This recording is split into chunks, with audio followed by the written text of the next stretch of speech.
Hey everybody, I'm M.K. Fain. And I'm Sasha White, and this is Identity Crisis.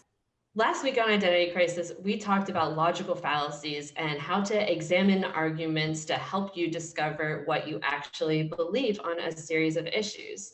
But something that we've noticed is that once you change your mind on something big, it can feel really earth-shattering and cause, an identity crisis. This is something that we have both been through, and it's a pattern that I see repeated over and over again among especially young gender critical people is they go through this initial struggle of once you question gender ideology, it feels like your whole world starts to fall apart and you start to question everything. And people handle this in really different ways that I think can range from being really unhealthy and toxic to being very healthy and making you a more complete, interesting person. And so today, I think we want to talk about how this happens, the different ways that it occurs, and what you can do to, question everything without going completely crazy. Yeah, absolutely. And it's funny because I feel like I'm always quoting Helen Joyce, but here's another good Helen Joyce point that she made that we, especially here in the US, we're offered packages of political opinions. Like we only have two main parties. It's a disgrace, but that's a separate topic in itself.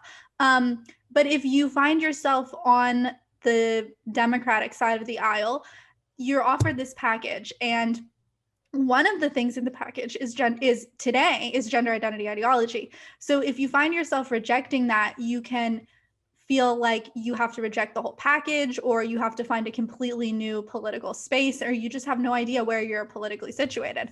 So that's one element of what we're talking about today. But we also are focusing, it's not just about whether you're a Democrat or you're Republican. It's more about that intellectual sort of philosophical process within yourself, and how do you sort of process your own perspectives and what you're seeing with the world. How do you make that fit with everything else that you already believe? Yeah, and like you said, this isn't just about gender identity ideology or different political beliefs. Something that I noticed, I bring this up on the channel a lot, but in animal rights, I really went through this myself when I first went vegan, and I've seen other vegans go through this a lot. Basically, the way that it works, and this might be familiar to people who went through the same process with gender identity, is you grow up believing one thing all of your life, and then suddenly you learn something or a bunch of things that completely changes your worldview on something that is considered sort of foundational to your understanding of the world. It shatters your expectations. It makes you question the people in authority. It makes you question maybe even your loved ones and what you were taught. And it makes you feel unsure about everything that you've learned. And while at first it might be happening around a specific issue, like, for example, animal rights or gender identity, once that process begins, it feels like you start to question everything around you, things that aren't related to that issue. So one thing, for example, that I saw among my fellow animal rights activists was this tendency towards falling into other like world questioning beliefs that weren't based in any sort of logic, just because they had started down this path of question everything. And so, for example, I actually know a lot of vegans who are flat earthers, and it to me makes no sense on its face, because veganism to me is a very logical thing. It's really based in you have XYZ beliefs about your values and you're applying that consistently. So, like, to me, that's a very logical process. But then these people, when they started to question everything, they just started questioning literally everything. And they did what my dad used to call being so open-minded that your brain falls out.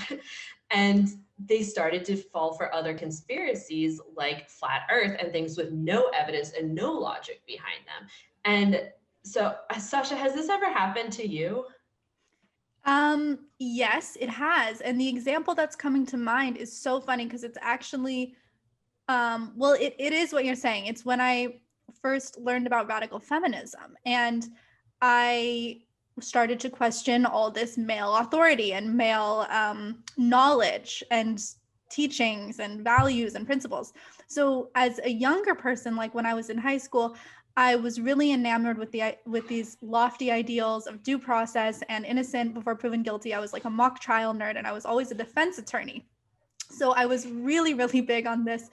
Everybody deserves a defense, no matter the worst criminal. Like, I was really into lawyers who would defend terrorists or, you know, things like that, because it's this incredible ideal of someone could commit or we don't know if they've committed a horrible crime. That's the whole point, is that even if everybody in the world thinks they've done it and you think they've done it, and it's the most heinous thing, they have a human right to a defense.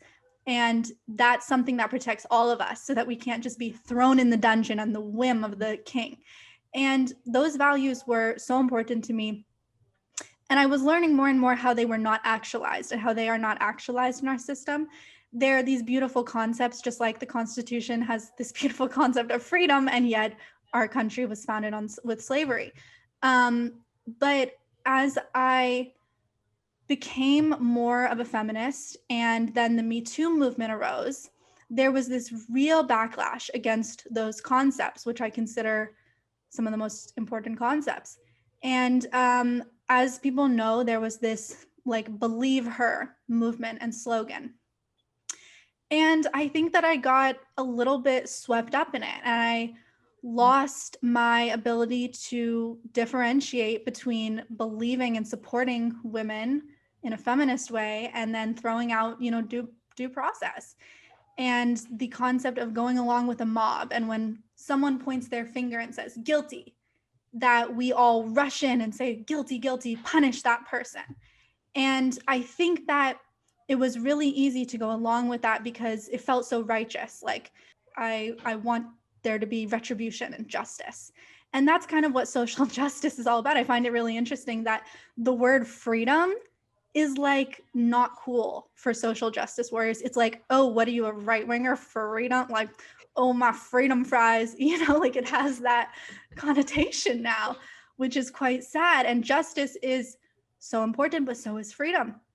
And justice is not necessarily about achieving freedom. Justice is about achieving retribution. That's what the justice system is, the criminal justice system. So I think I kind of went through that arc. And then in terms of when I was canceled, I woke up and I was like, well, wait a second, there's a huge contradiction here that I was always kind of aware of, but it was cognitive dissonance. And there's this huge contradiction between innocent until proven guilty and this mob mentality of like, believe every woman no matter what. So that was one for me that I think I really got swept up in a little bit of groupthink there and had to readjust. That's really interesting, and it sounds very familiar. And I'm glad that you specifically brought up cognitive dissonance, because I think that's what is happening in a lot of these cases when people start to question one thing, and then it causes them to question who they are as a person because they're questioning that.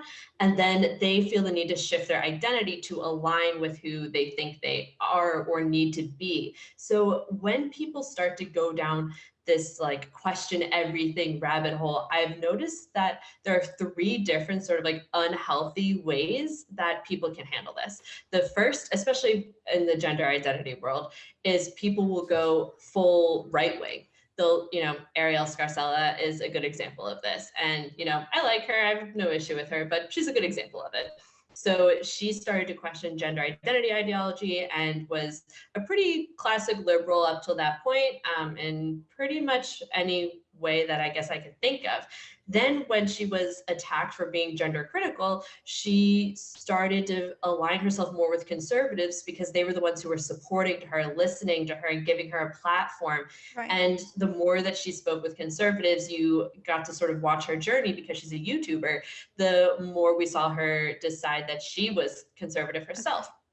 And I think that that is a really good example of someone who they really still, and she actually still to this day still seems to have liberal values in a lot of ways, but now is identifying more with the right because she's had this identity crisis where it really made her question, well, if I disagree with these liberals and they don't want me and like they hate me for what I'm saying, then I guess I'm not a liberal. And so she, in order to like find an identity, went with the people who were being nice to her, even though it doesn't really actually seem like her politics actually are conservative, but she is like identifying now more as a conservative. And I don't know exactly what she calls herself lately, but you know, she's been very outspokenly in favor of the right in a lot of other ways recently. Didn't she wear a MAGA hat at some point?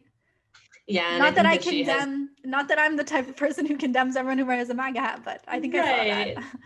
But it's just an example of someone who really doubled down, I think, on going full conservative because like through the process of questioning one thing, decided, okay, well, I guess I'm not a liberal anymore. I must be conservative, really only because of this one issue. Like I have not seen her actually change her mind on other issues. I've seen she had like a debate with about gun rights or something, and she still is pretty much on the like liberal side of the gun debate, although she's more open than most people on it.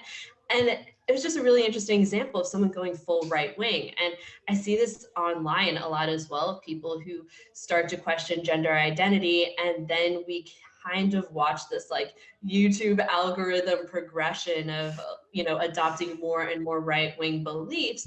And it seems like it's really stemming from this, well, I guess I'm not a good liberal anymore, so what am I? And then I see people who tend to jump straight into like conspiracy theories in general, like any conspiracy theory. If like, well, gender identity was not real, then, you know, what about vaccines? What about coronavirus and 5G? Yeah, obviously. Wait, we can't say that on YouTube. I know, I better cut that part out. Cut that, it's gonna be like bleep. Yeah, it's a bleep. Anyway, so, you know, people start to then go down this rabbit hole of just conspiracy theories in general. And on some of the forums for radical feminists, we do see people who kind of fit that description of they're just like into conspiracy theories now, and some of which have more merit than others. And then, and this is actually what I think is most common among gender identity liberals who are questioning gender identity, is I see this doubling down on liberal wokeism as an identity, and saying like, I might be gender critical, but I am a liberal, I am anti-racist, I am woke, I am a leftist, I am a progressive in every other way. And it's just this one thing. And those people I see also doing a lot of trying to police others online and saying things like, you can't say that, like, you need to be a better ally to this, you need to be this, that, and the other thing, and trying to apply these woke policies into the gender identity space. You know, something that you sparked for me was tribalism, this concept of tribalism. Like you feel, you know, and it's when you get canceled, and I don't know if you experience this, MK, but the conservatives are so much nicer to you. They're like welcoming you with open arms. They're supporting you. They understand that you're not this horrible person, and they're defending you from this mob. So it's very difficult to resituate yourself if you considered yourself on the left. And I do consider myself to have progressive values. But that some people then feel that they have to find a new tribe. And maybe that was sort of the Ariel Scarcella mold, is like, I don't fit in this tribe anymore. I have to find a new one. It's really hard to be tribeless. It's maybe we can't, maybe humans aren't, you know, we're not meant for that. But yeah, and then so the tribalism thing is kind of your first example, right? And then the second one is conspiracy theorist. And then the third is doubling down. And I had a little bit of that too, because for a while when I was gender critical, I was still like, I felt unease around some of the rhetoric, some of the other social justice rhetoric, but I couldn't put it into words. I decided, oh my God, let me not see what's under that rock, because then I'm going to be even more of a pariah. Like, I'm already so controversial over here with my gender critical views. Like, I don't want to also, I'd rather still have the right opinions when it comes to race and Black Lives Matter. So well, and I think that people think that will protect them. Yeah. And I definitely did this, especially in the early days of coming out as gender critical, is I, you know, was still writing a lot that used this like woke anti-racist language around things that I was increasingly also starting to question. And finding a way to determine what I really believe on these issues while still being true to myself, I think was really important as a growth process for me. Being able to learn, for example, I really do think that anti-racism, not maybe in the way that it's used today as an ideology, but as a value, the idea of being against discrimination based on arbitrary characteristics, that is a value that I hold very dear to me, and that it's something I've always cared about. And I think that I probably will always continue to care about. I see systemic racism as a massive problem in the United States today that needs to be addressed. And yet I started to question things like, White Fragility, the book that we've mentioned a couple times in passing on this show. Yeah. Maybe we should do a whole thing on that Ooh, someday. that'd be fun. Yeah. Yeah. Anyway, so I started to question some of these aspects of woke anti-racism that are really honestly just like other types of racism in disguise. And I have noticed that if you call these things out, people just assume, oh, well, you're racist then, or well, then you're like, you don't care about these things that you used to care about anymore. It's like, no, that's not true. I do. Like, I still care a lot about that. I just think that the way that this group is going about it is not effective. It's actually doing more harm than good. And being able to find that middle ground without saying, like, yeah, I question this, and therefore I'm going full conservative right wing, like I don't think systemic racism exists. Like, you can have an in between, but that gray area is really uncomfortable because, like you said, you don't fit into a political box anymore. You don't have a word to describe that. Like, people say sometimes, oh, well, that's what being moderate is, but I don't think I'm moderate. I think my views actually do tend to sit on a lot of issues on one end of the spectrum or the other, but they don't fit a narrative together as a cohesive whole that can be explained by any of our current labels. And people really need that label. Without it, they don't know who they are. I think that being able to find what your values in politics are, regardless of what label is being put on them and what other people are going to say about you, is really important. And, I was just talking about race, and there's an article coming out soon on 4W, probably actually already be up by the time you're watching this, about race. And one of my friends said to me, well, you better be prepared to be called racist.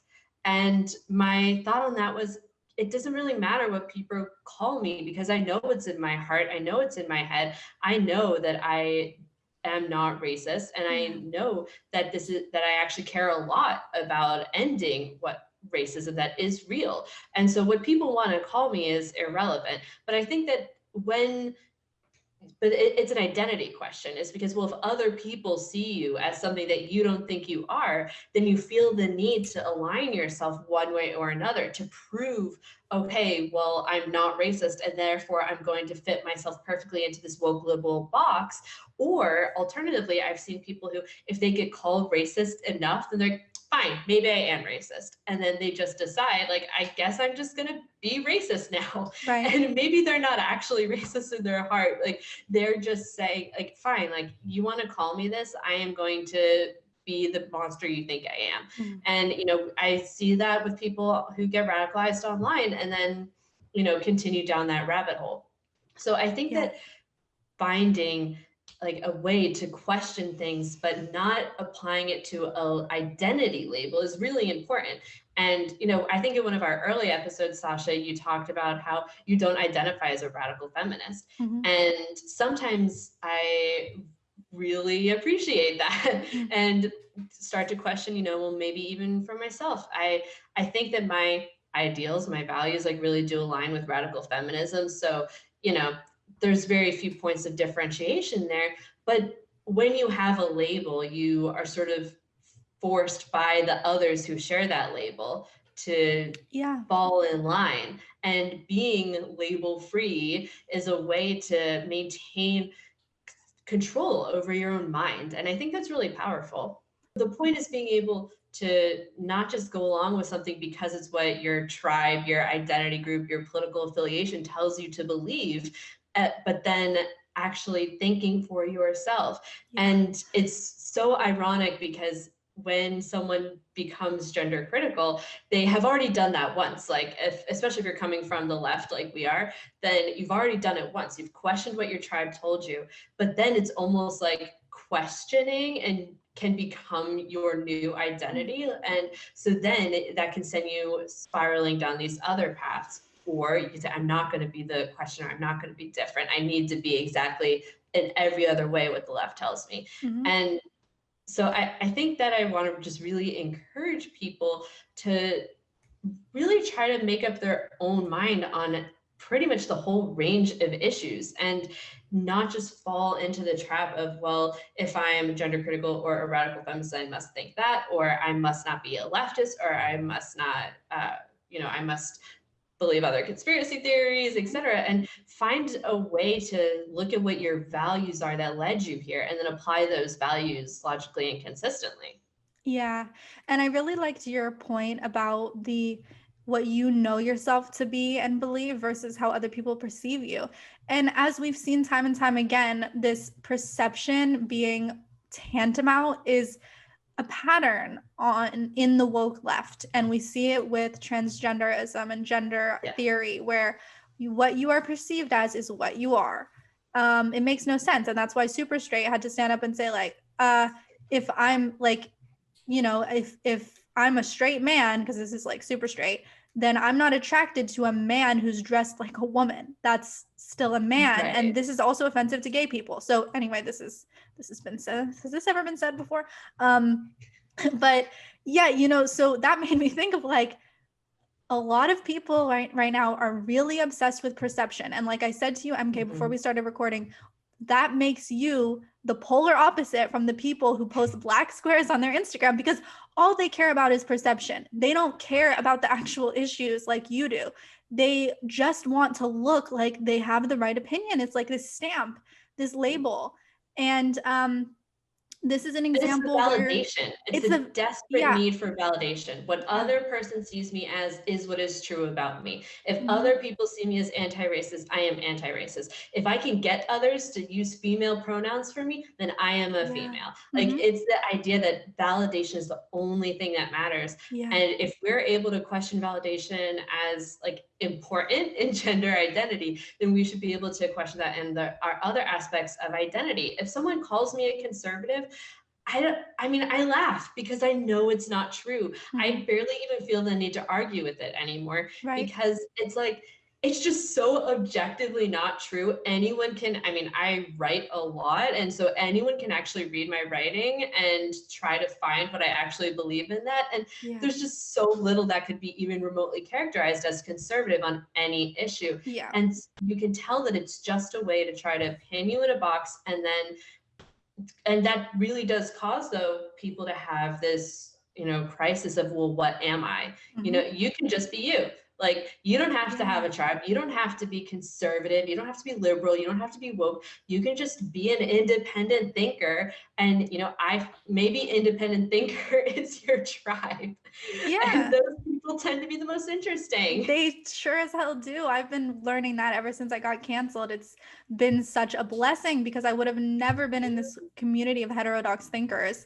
And, this is a case where your internal knowledge of who you are trumps what other people say about you. Like, okay, we can say, like, that's a man or a woman. And no matter what they say, it doesn't really change it. But this is completely different. This is like, your own morals. It, like you're saying, MK, it doesn't matter what other people call you. And another example that I thought of is lockdown. So is anybody on the left a lockdown skeptic? Not that I know of. And yet it should be a left-wing position. And when lockdown first started, I had the very normal left-wing position. I didn't think of this. I'm not I'm not just like, oh, thought of a new idea. Maybe the government shouldn't take away our civil liberties in a time of emergency, huh? No, like this is a leftist position, like 9/11, the Patriot Act. They used the emergency to take away a whole chunk of civil liberties. They did not give them back, right? We know this to happen. We know this to be true. They also used it to launch these disgusting endless wars. But so in the beginning of lockdown, and I actually did an interview with a constitutional attorney who And I asked him about this. I was like, what about, is the very beginning of lockdown last March, and what do you think about this? There's that danger of our civil liberties being taken away and not being given back. And now, a year later, it's unthinkable that you would be able to question this on the left. It's this far right thing. It's like Toby Young, the lockdown skeptic. It's so weird. Yeah. And there are people on the left who are questioning it, but they have been called out for it. So I mean, Meghan Murphy's a great example of, she's a leftist, a liberal, classical liberal in most ways. She's a feminist, and she was skeptical of lockdown as the infringement on civil liberties, and she was really widely discouraged among other feminists for talking about that and saying, well, it looks like Meghan Murphy has gone full conspiracy theory, blah, blah, blah.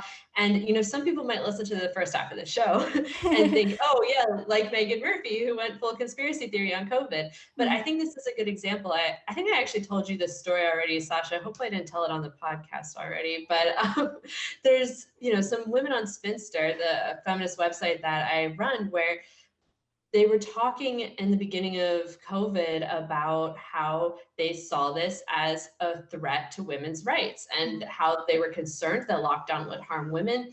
And that was also mixed in with a lot of denial of medicine and science and vaccines. And there's this mix of things that were factually either inaccurate or a misrepresentation of information to try to put a certain agenda forward that was mixed with some things that actually did turn out to be completely true, which is that lockdown would negatively impact women, would lead to rises in domestic violence cases, like things that now a year later, mainstream media are admitting happened, including that women would lose more jobs than men, et cetera. And so I think that being able to look at these claims and say, well, you know what, I disagree with what you're saying about the, lack of danger or like the medical aspect, but there are genuine threats to civil liberties, to women's rights, to our place in society. These things can be true at once. You can say, like, I disagree with your denial of medicine, but I agree that this is going to harm women. And like all of those things can be true, but having a complicated opinion on something is not popular. It's not because trendy. No one knows what to make of it. Yeah. If you like this discussion today, then you might enjoy a podcast I was just on called Heterodorks with Nina Paley and Corinna Cohn. So I really recommend checking that out. The link will be in the description. I went on their show this week to talk about things like free speech and cancel culture, and we talk about some, big cultural debates around different aspects of freedom and civil liberties. So I think that you guys will enjoy that. So go give them a listen and check it out. Nice. Can't wait to check it out myself. So let us know what you guys think about everything we talked about: tribalism, the packages of beliefs, questioning everything. How do you question everything without going crazy? That's our question to you guys. And if you've fallen down one of these rabbit holes, I'd be really curious to know, what was that experience like and how did you get out? So feel free to drop your experience in the comments. Absolutely. We love hearing from you guys. And as always, a reminder that you can send us a question at submit@identitycrisis.xyz and find us all over the internet at the links below. And be sure to read this week's column on 4W, where we're going to dive a little bit more into this topic of identity, cognitive dissonance, and finding where you fit in the world with your political beliefs. See you guys next Monday.